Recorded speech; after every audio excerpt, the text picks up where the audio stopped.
الحمد لله نحمده ونستعينه ونستغفره ونعوذ بالله من شرور أنفسنا وسيئات أعمالنا من يهده الله فلا مضل له ومن يضلله فلا هادي له ونشهد أن لا إله إلا الله وحده لا شريك له ونشهد أن سيدنا ونبينا ومولانا محمدا عبده ورسوله صلى الله عليه وعلى آله وأصحابه ومن تبعهم بإحسان إلى يوم الدين أما بعد فقد قال الله تبارك وتعالى في كلامه المجيد والفرقان الحميد بعد أعوذ بالله من الشيطان الرجيم بسم الله الرحمن الرحيم وما أصابكم من مصيبة فبما كسبت أيديكم ويعفو عن كثير صدق الله مولانا العظيم.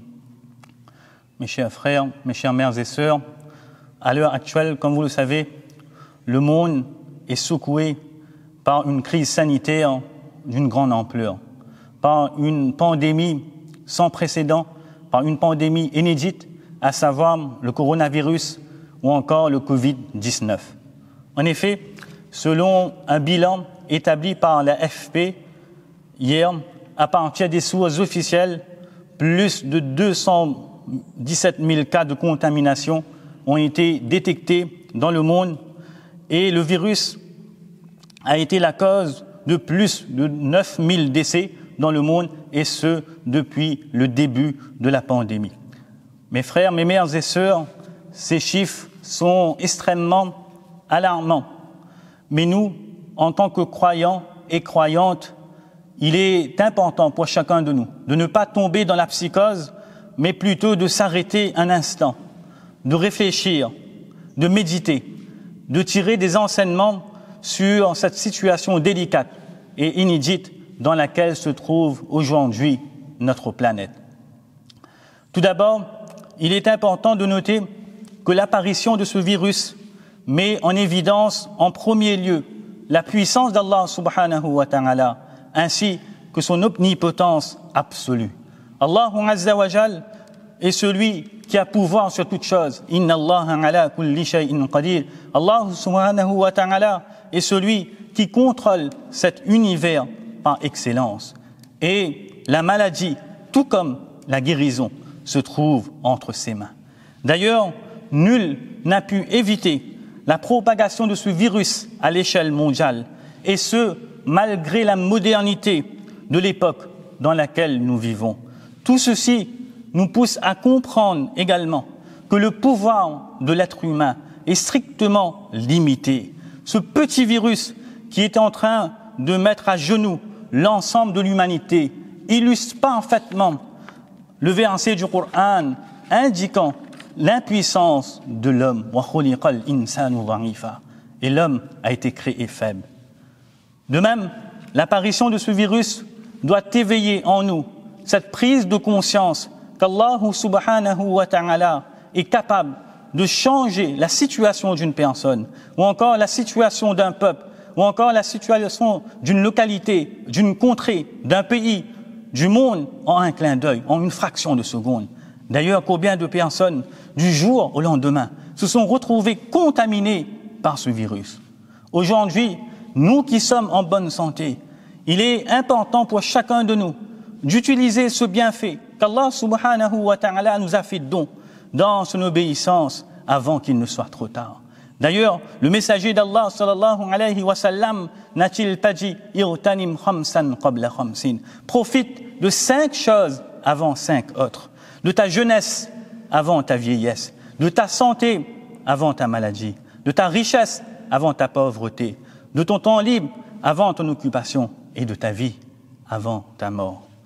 Aussi, en cette période de trouble, il nous faut placer notre confiance absolue en Allah subhanahu wa ta'ala. Parce qu'Allah subhanahu wa ta'ala est le seul qui est capable de changer la situation dans laquelle nous nous trouvons. Toutefois, il est bon de rappeler ce que signifie cette notion qui est at-tawakkul, la confiance en Allah.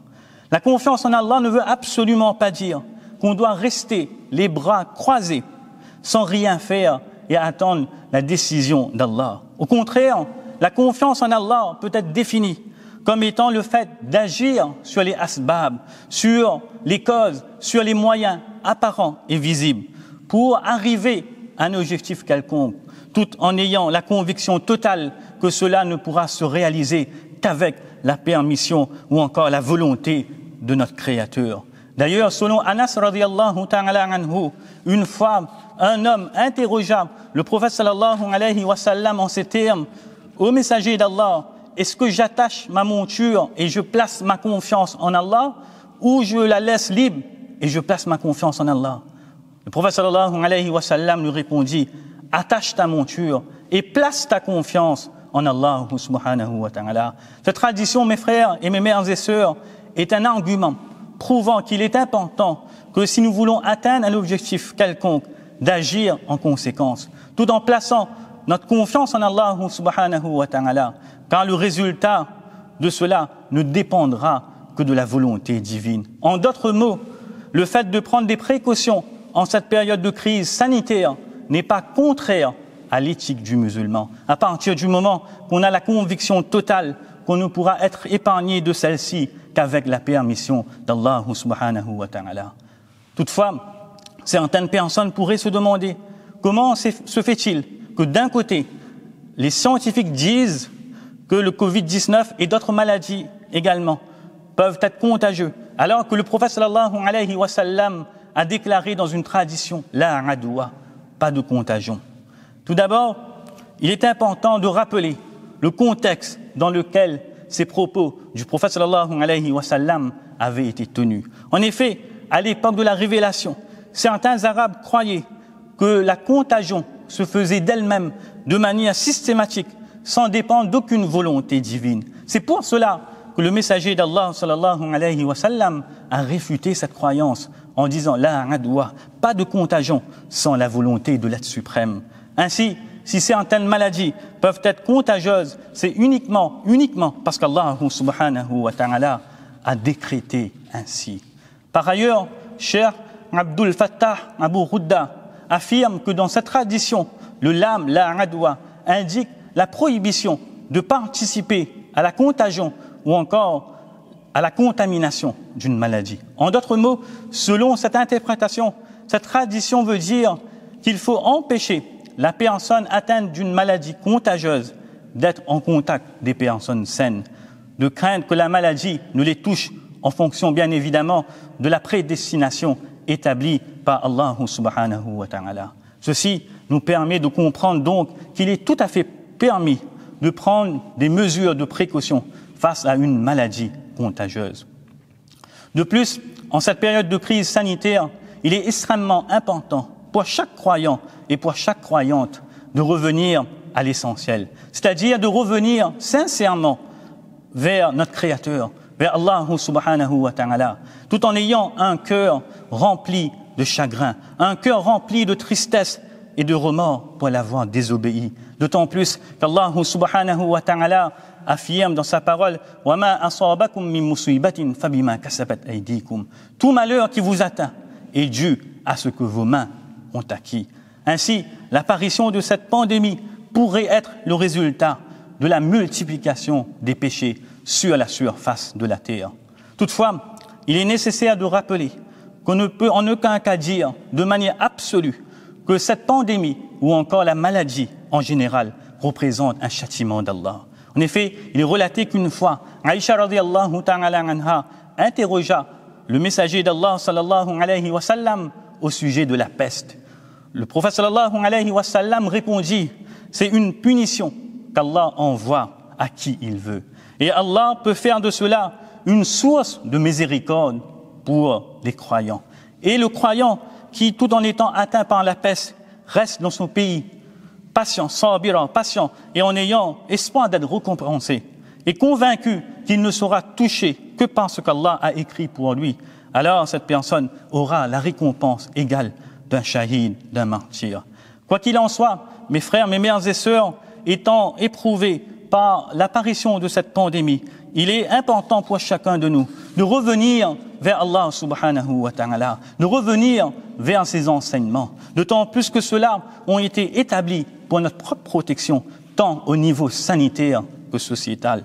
Aussi, essayons, mes frères et sœurs, d'optimiser ces moments où nous sommes tous confinés chez nous, pour revenir vers Allah subhanahu wa ta'ala, pour lever nos mains vers lui et l'implorer, au lieu de nous plaindre de la situation dans laquelle nous nous trouvons actuellement. Profitons de ces instants, profitons de ces moments pour réfléchir sur la relation que nous entretenons avec notre Créateur et faisons tout pour essayer de gagner sa proximité.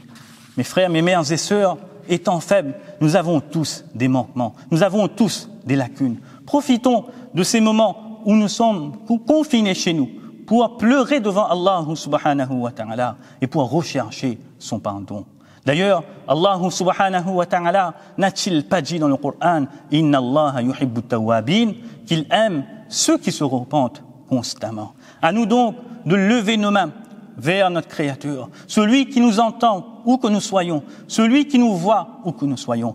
Même si nous sommes tous confinés chez nous, rien ne nous empêche de l'adorer, rien ne nous empêche de l'invoquer, rien ne nous empêche d'implorer sa protection ou encore son salut. D'ailleurs, Allah subhanahu wa ta'ala n'a-t-il pas dit dans sa parole « Wa idha sa'alaka ibadi anni fa inni qarib » et quand mes serviteurs t'interrogent sur moi, alors je suis tout proche. Ujibu da'wata da'i ila da'ani. Je réponds à l'appel, à l'invocation de celui qui me prie quand il me prie.